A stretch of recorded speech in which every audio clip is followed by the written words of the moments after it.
welcome to the deep dive.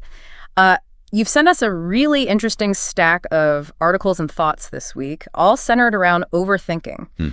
It's something, so many of us grapple with. So our mission today is to kind of cut through all that noise, find some real understanding, and maybe some practical strategies without, getting lost in our own heads about it. Exactly. We want to go a bit deeper than just defining it. Let's explore the why behind it and hopefully offer some useful ways to handle it. So maybe starting there.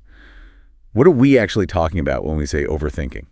Okay, yeah. So putting it simply, it seems to be that loop, the repetitive, often kind of negative thoughts that just get stuck on past stuff or future worries. Right. What really struck me from the sources is how it's different from healthy reflection or actual planning. It's more unproductive mental spinning. Precisely. Healthy reflection helps you learn, maybe move forward. Overthinking just keeps you stuck in the same spot. Think about replaying a conversation endlessly, picking apart every single word that's dwelling on the past, or constantly imagining all the awful things that might happen tomorrow.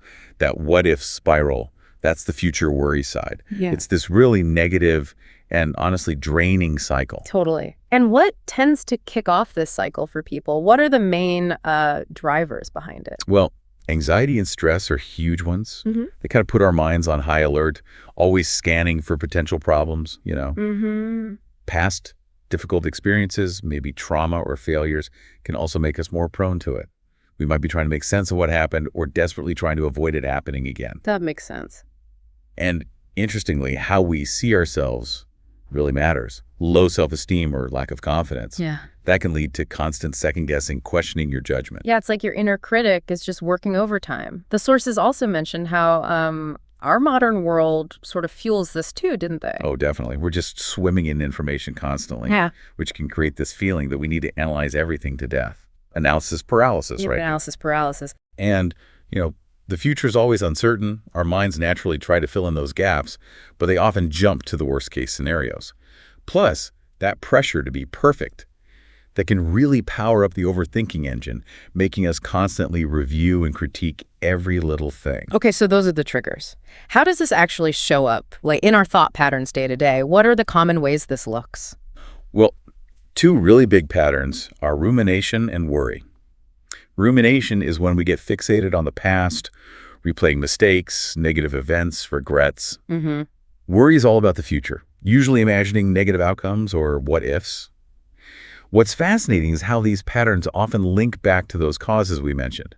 So that anxiety we talked about, it often fuels both worrying about what's coming and ruminating about, say, past social interactions. Right, the mind just going around and around. And there are other specific patterns too, aren't there? Not just those two. Absolutely. We also see catastrophizing, where a relatively small issue gets blown up into a total disaster in your head. There's all or nothing thinking, which is seeing things in black and white, really extreme viewpoints with no room for nuance. And that perfectionism drive, it leads straight into constant self-criticism, replaying decisions, fearing failure. Someone who's experienced trauma, for instance, might find themselves ruminating heavily on past failures while also being hypervigilant about potential future threats.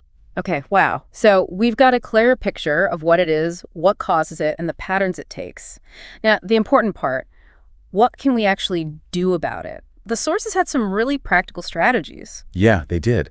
Mindfulness comes up a lot. It's about focusing on the present moment, noticing your thoughts without judging them. Right. This helps you sort of observe those overthinking patterns without getting completely swept away by them. It's like watching clouds pass instead of being in the storm.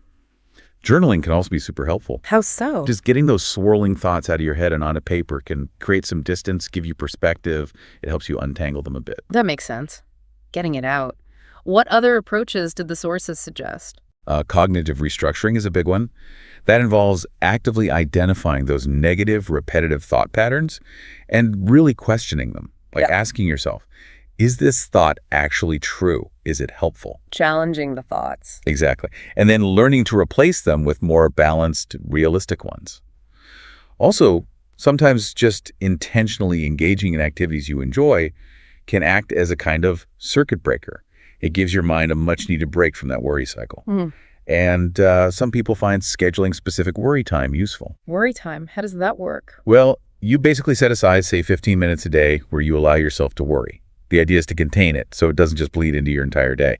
Outside that time, you try to postpone the worry. Interesting. The sources also shared that story about Sarah, the young professional. Yes, her story was a great example. She really struggled with overthinking, especially driven by perfectionism. Through therapy and practicing mindfulness, she learned some key things. Like what? Like accepting that things don't always have to be perfect and learning to just observe her critical thoughts without automatically believing them or getting dragged down. It made a huge difference for her confidence and really quieted that constant mental chatter. So it really sounds like the first step is becoming aware, understanding your specific triggers, and recognizing those common patterns when they show up. Absolutely. Awareness is key. And once you have that awareness, strategies like mindfulness, journaling, or challenging those thoughts can actually give you some leverage, some control back. Exactly right. It's about realizing you're not just passively experiencing these thoughts. You can actually learn to navigate them differently, become aware of the driver, learn how to steer. It really makes you think as you're listening, which of these patterns, rumination, worry, catastrophizing, Yeah. which ones feel most familiar in your own experience? And maybe which of these strategies we touched on, mindfulness, journaling, maybe even scheduled worry time, might be the most helpful starting point for you to explore just beyond this deep dive. Thanks for joining us.